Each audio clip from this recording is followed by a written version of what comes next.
পাঁচমিশালি শাক রান্না করবো আলু দিয়ে। বাসায় তেমন কিছুই বাজার নাই, তাই বাসায় যা আছে তাই আজকে রান্না করব। এই শাক নিয়ে আসলাম, পাঁচমিশালি শাক। এখন কেটে নিলাম, সাথে বেগুন আছে 3টা বাসায়, আর কাঁকরোল আছে। আলু দিয়ে একটা সবজি রান্না করব। এই কাঁকরোলগুলোও কেটে নিলাম মোটা মোটা করে। এখন বেগুনগুলোও কেটে নিব। আসসালামু আলাইকুম, সবাই কেমন আছেন? আলহামদুলিল্লাহ, আমরা ভালো আছি। আজকে আবার নতুন একটা ভিডিও নিয়ে আসলাম। বেগুনগুলো কাটতে গেলাম, দেখি পোকা, ওর থেকে পোকা। অল্প একটু তরকারি হয়ে গেল, তরকারিগুলোও কেটে নিলাম, সাথে আলু দিয়ে দিব। শাকের সাথে একটু আলু দিব, এই সবজিগুলোর সাথে একটু আলু দিব। তরকারি কাটা তো হয়ে গেছে, এখন সব ভালোভাবে ধুয়ে নিব। এই সব জোগাড় করে নিলাম কেটে কুটে। এখানে মাছ নিয়ে নিলাম, মাছ দিয়ে সবজি দিয়ে রান্না করব। শাক দিয়েও মাছ দিয়ে রান্না করব, শাকের সাথেও মাছ দিব একটু। এই যে তরকারিগুলো ধোয়া হয়ে গেছে, এখন রান্না বসিয়ে দিব। এদিকে ভাতও বসিয়ে দিলাম। তরকারি রান্না করার জন্য এখন কড়াই বসিয়ে দিব। কড়াই বসিয়ে তেল দিয়ে দিলাম। এখন এক এক করে মশলাগুলো দিয়ে দিব। মশলা দেওয়া হয়ে গেছে, এখানে শাক রান্না করব। মশলা কষানো হয়ে গেছে, এখন একটু পানি দিয়ে দিলাম, মাছ দিয়ে দিলাম। বেশি মাছ দিব না, একটা টুকরো দিলাম শুধু। মাছটা ভালোভাবে কষিয়ে নিব।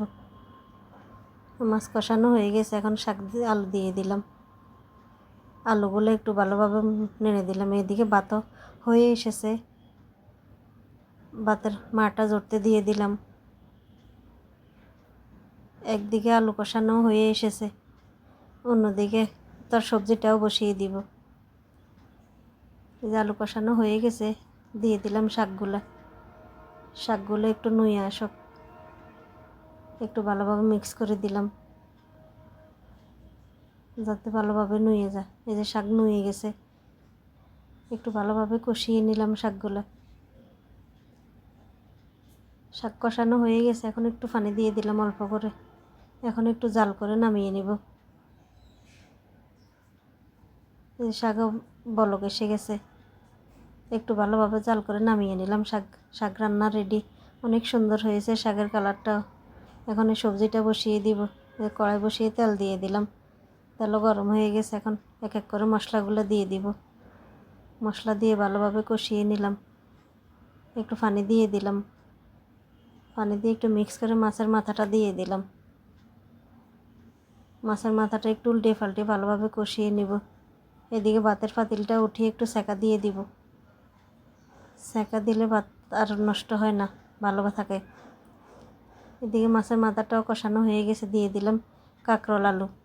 এগুলো একটু ভালোভাবে কষিয়ে নিব। কিছুক্ষণ কষাবো, এরপরে বেগুনগুলো দিয়ে দিব।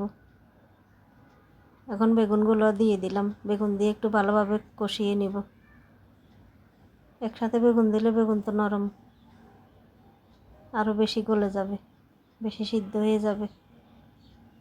সবজিটা কষানো হয়ে গেছে, দিয়ে দিলাম ফ্রোজেন করা টমেটো, একটু জিরা ধনিয়ার গুঁড়ো একসাথে দিয়ে দিলাম। এখন ভালোভাবে মিক্স করে নিব, একটু বেশ কিছুক্ষণ কষিয়ে নিব। কষানো হয়ে গেছে, এখন একটু পানি দিয়ে দিলাম। পানি দিয়ে একটু ভালোভাবে মিক্স করে দিলাম আবার। এখন বেশ কিছুক্ষণ জাল করে নিব। এই যে হয়ে এসেছে তরকারিটা, আরও কিছুক্ষণ জাল করে নামিয়ে নিব। তরকারি রান্না রেডি। অনেক সুন্দর হয়েছে কালারটা। এখন নামিয়ে নিব। হয়ে গেছে তরকারি। রান্নাবান্না শেষ, রান্নাবান্না কমপ্লিট। এখন দুপুরের কাজকর্ম সেরে খাওয়া দাওয়া করব। খাওয়া দাওয়া করে নিব। আজকে এ পর্যন্তই। তরকারিগুলো অনেক মজা হয়েছে। পাঁচমিশালি শাক এখানে অনেক মজার একটা খাবার ছিল। সবাই ভালো থাকবেন, সুস্থ থাকবেন। যেখান থেকে ভিডিওটা দেখেন, ভালো লাগলে লাইক কমেন্ট করবেন। আল্লাহ হাফেজ। সবাইকে অনেক ধন্যবাদ। আসসালামু আলাইকুম।